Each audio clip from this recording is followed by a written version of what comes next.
Fiadanana, ny tantarantsika anio dia mitondra ny lohateny hoe efa voaloha ny zavatra rehetra nefa toa feno alahelo.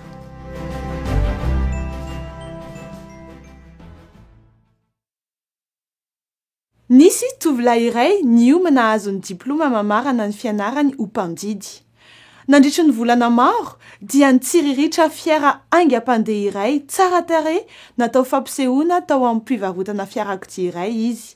Fantany fa ny rainy dia afaka mividy izany ho azy mora foana. Ary nataony ho fantany fa io no mba tiany ho fanomezana ho azy noho ny fahavitan'ny fianarany. Rehefa nanakaiky ny andro fanolorana ny fankasitrahana dia nanantena ilay tovolahy fa ahita famantarana fa efa novidian'ny rainy ilay fiara.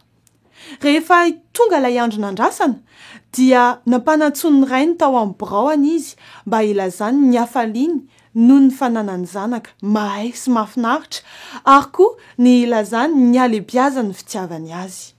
Rehefa tafahoana indray dia nanolotra azy ny fanomezana iray mifony ilay ray. Diso fanantenana ilay tovolahy rehefa nanokatra izany satria baiboly tsara tarehy mifony hoditra mainty no tao.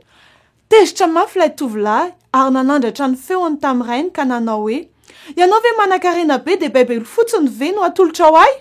Nakaratiny ny varavarana, nivoaka ny trano izy, navelany tany ivony ilay baiboly masina. Taona maro aty aoriana dia niatrika fisedrana be ilay tovolahy, nanomboka tamin'ny nanokafany toeram-pitsaboana iray izay vetivety dia tsy nahomby. Avy eo nanokatra iray hafa fa voafitaky ny mpiara-miasa aminy. Kivy sy ketraka izy no nahatadidy fa raha afaka mahazo ny torohevitry ny rainy dia tsy tonga tamin'izao toe-javatra izao mihitsy. Namidy tamin'ny lavanty ny zavatra rehetra ary mbola misy trosa an-tapitrisa mbola tsy voaloha. Nandao azy koa ny vadiny ary lasa olona mahantra fa diranovana izy. Teo no nahatsiarovany rainy izay efa lasa antitra be. Ary manao anakampo hoe mila mandeha mijery azy izay tsy mifankahita taminy hatramin'ilay andro nahazahoany ilay fanomezana tsy nankasitrahany.